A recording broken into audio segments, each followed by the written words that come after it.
PT Telkom Indonesia Tbk atau TLKM meraih laba bersih 12,5 triliun rupiah atau tumbuh 13,3% year on year ditopang oleh IndiHome. Manajemen TLKM menyatakan pertumbuhan laba hingga 2 digit itu karena optimalisasi kinerja produk dan layanan digital perusahaan yang beragam. Telkom mencatat pendapatan konsolidasian sebesar 69,5 triliun rupiah atau tumbuh 3,9% year on year.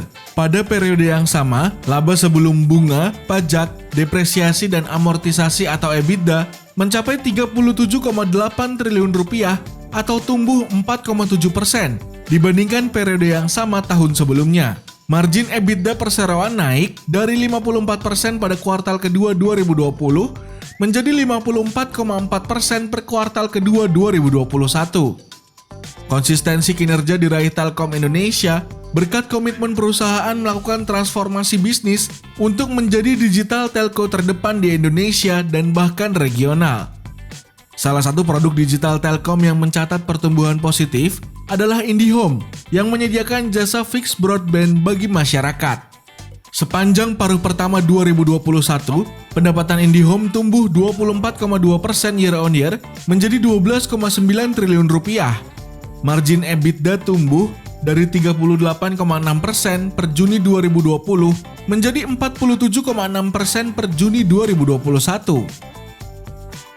Hal ini tidak lepas dari penambahan pelanggan dan ARPU yang kian membaik sebagai dampak dari ragam layanan add-ons yang semakin diminati dan meningkatkan pengalaman pelanggan. Ujar Direktur Utama Telkom, Riri Adriansyah dalam keterangan resmi Selasa 31 Agustus 2021. Telkom mencatat kemitraan dengan konten provider global terbukti menjadi strategi bertumbuh yang tepat dan berbuah manis bagi layanan IndiHome. Pasalnya, kontribusi pendapatan IndiHome terhadap total pendapatan Telkom Group naik menjadi 18,5% per Juni 2021 dari sebelumnya 15,5% pada periode yang sama tahun lalu.